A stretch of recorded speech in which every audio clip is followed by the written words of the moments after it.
Assalamualaikum warahmatullahi wabarakatuh. Yang saya hormati Bapak dosen pengampu mata kuliah Pengelolaan Reputasi dan Krisis, Bapak Dr. Andes Haji Dasat Latif, SOS, SAG, MSI, PhD.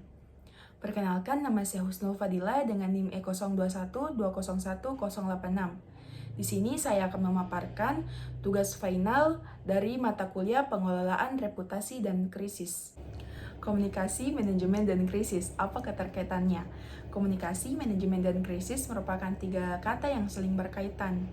Krisis merupakan suatu keadaan genting atau kemelut, sedangkan komunikasi krisis adalah bagaimana informasi dikumpulkan, diproses, dan diseminasi agar halayak maupun stakeholder memahami mitigasi dan dampak krisis terhadap mereka.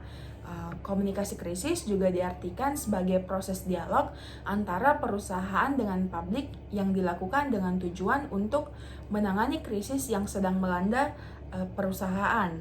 Berdasarkan definisi tersebut, dapat dilihat bahwa hal tersebut memiliki keterkaitan yang erat. Komunikasi krisis menjadi bagian yang penting dari manajemen krisis.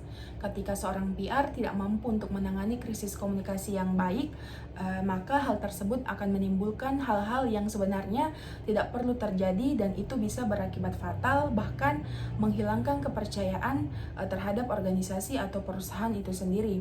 Oleh karena itu, strategi dan taktik komunikasi yang tepat penting untuk digunakan sebuah organisasi atau perusahaan ketika menghadapi krisis, agar citra dan reputasi pasca krisis dapat kembali baik di mata halayak publik. Yang kedua, apa pentingnya mata kuliah Pengelolaan Reputasi dan Krisis dalam kehidupan dunia kerja? Pengelolaan reputasi dan krisis menjadi bagian yang penting dalam kehidupan, sehingga memiliki urgensi tersendiri untuk dipelajari secara mendalam. Pengelolaan reputasi dan krisis pada dasarnya memiliki banyak keterkaitan dengan kehidupan sehari-hari, tidak terkecuali pada dunia kerja. Krisis menjadi sebuah hal yang sangat lumrah di dalam dunia kerja.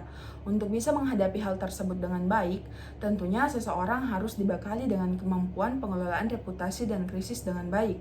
Dalam dunia kerja, krisis bisa saja terjadi kapan saja dan di mana saja.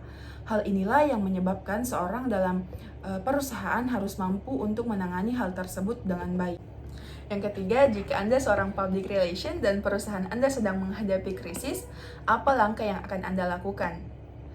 Krisis dapat menyerang perusahaan dalam berbagai bentuk. Terlepas dari skala kesalahan yang dilakukan, adanya krisis tentu akan berpengaruh pada image dan reputasi perusahaan. Di saat seperti inilah, seorang public relation dituntut untuk mengarahkan skill komunikasi terbaik demi mengatasi krisis yang terjadi. Oleh karena itu, apabila saya menjadi seorang public relation dalam kondisi krisis yang sedang berlangsung pada perusahaan, maka saya akan menerapkan beberapa strategi yang saya lakukan. Di antaranya, yang pertama, identifikasi krisis. Dalam mengidentifikasi krisis, praktisi public relation melakukan penilaian, yang penilaiannya bisa bersifat informal dan kilat. Bila krisisnya menjadi sedemikian cepat, contohnya seorang public relation mendiagnosis krisis tersebut. Diagnosis juga merupakan langkah awal yang penting untuk mendapatkan data dan informasi yang akan digunakan untuk melakukan tindakan.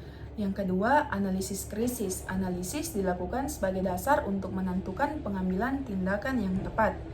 Yang ketiga, isolasi krisis. Krisis seperti halnya dengan penyakit.